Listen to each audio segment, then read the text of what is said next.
In this video, we'll talk about some basic stuff about cryptocurrencies. We'll take the example of Bitcoin, but most of what will be said in this video will also apply for probably any other cryptocurrency like Ethereum, Litecoin, ADA or Cardano, and most of the cryptocurrencies.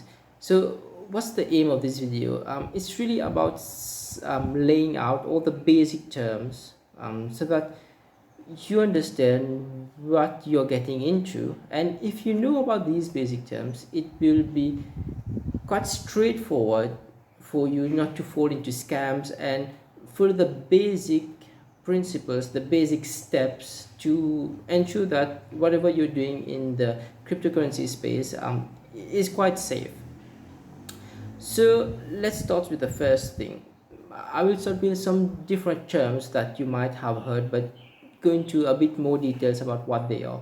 Firstly, if you want to hold any kind of cryptocurrency, you need something to actually hold your cryptocurrency. So where do you actually hold your Bitcoin, for example? It's in a wallet. So what is a wallet? A wallet is simply a software that you run on your mobile phone or your desktop computer, which does something very simple.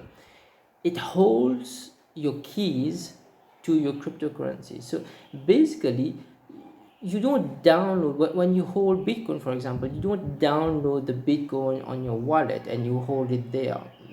It doesn't work like that. Your Bitcoin stays online, so it stays on the blockchain and you don't actually download anything. The only thing that you have control over is your wallet.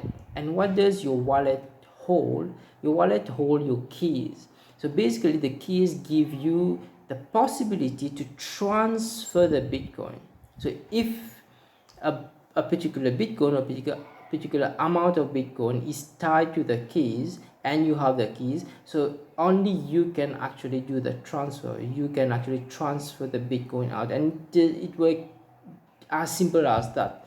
So if someone else holds the key, so they can also do the transfer. And this is why the keys are the most important aspect in terms of security, in terms of your wallet. So what does your wallet hold? It holds your private keys. Now this is a new term, private keys, and as the name implies, private keys should be private. So basically, you need to keep your keys private. You should not share it with anyone. You should not publish it anywhere. It should remain on your wallet. So as long as you keep it on your wallet, you're probably very safe.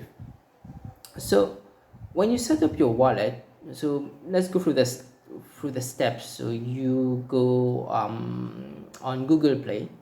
Okay, if you have an Android phone, you look for a wallet. You download the wallet for, let's say, for Bitcoin.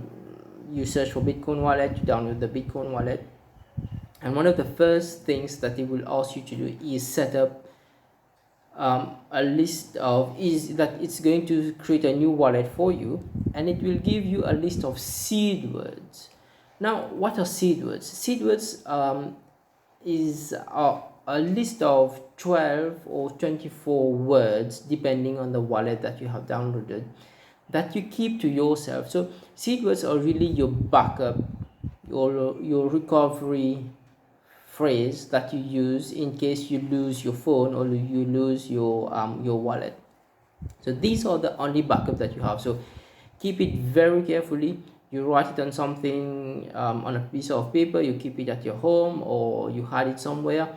But again, this shouldn't be shared with anyone else. Your seed words are your backup phrases, and anyone having access to your seed words have access to all your cryptocurrencies. Now, okay, you set up your seed word, you store your seed word carefully. Now, that's the first step. You have set up your wallet. Now you're ready to receive Bitcoin. How do you do that? It's simple, actually. So with your wallet, you create a receive address. Okay, so what is the receive address? It's just an address that defines let's say who you are on the network, on the blockchain network, and what you do with the address is that you send it to someone. If someone wants to give you Bitcoin, they just transfer the Bitcoin to that address and you receive the Bitcoin. Or if you want to buy Bitcoin, against the same principle, you buy online on crypto exchanges and you give them your address and they will transfer the Bitcoin to your address. Now, this is a very safe method of storing Bitcoin. And the main reason I'm doing this video is to make sure that people don't fall into different kinds of scams that I've seen in the last few years. I've been in this space. Basically, you have scams like, okay, just send me some money and I will buy Bitcoin and hold it. And they can actually show you, okay, here's a screenshot, I have the Bitcoin and these are your Bitcoin. And these are not your Bitcoin. If it's not in your own wallet, it's not in a wallet where you generated the keys, where you have the seed words, when you have the private keys, then it's not your Bitcoin. And it's very easy to scam people with this kind of thing. So as long as you follow the basic steps, you won't fall into this scam. Let me show you something that is quite, let's say, interesting and a good example of what you should not believe. So let me show you that I have 1000 Bitcoin. So you can see that, okay, I have 1000 Bitcoin. And the fact is that this does not mean anything.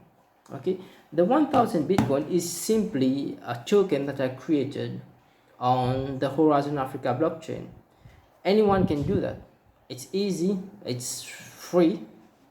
You can name your token any way you like and it will act as any other token. It will act as Bitcoin. So when I transfer you this Bitcoin and you have the same wallet, the same software running, you will get the Bitcoin. But that's not really real Bitcoin. That's just a token that I created that doesn't have any real value. So these are things that are possible right now. There is no really like a trademark on who can use the word Bitcoin or who can use the ticker, that is the BTC ticker online. Anyone can use it. Anyone can come up with their own token, their own cryptocurrency named Bitcoin and BTC or something like that. So you should be very careful when you are actually buying cryptocurrencies from third parties or from crypto exchanges, or especially if you're buying it from someone.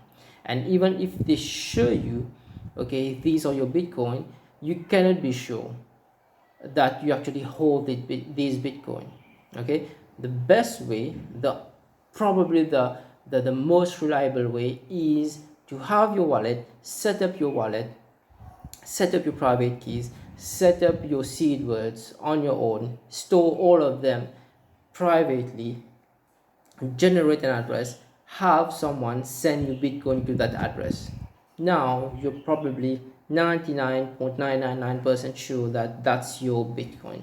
And unless you transfer it out of your wallet, no one else can actually do it. Hope that was helpful. Thank you.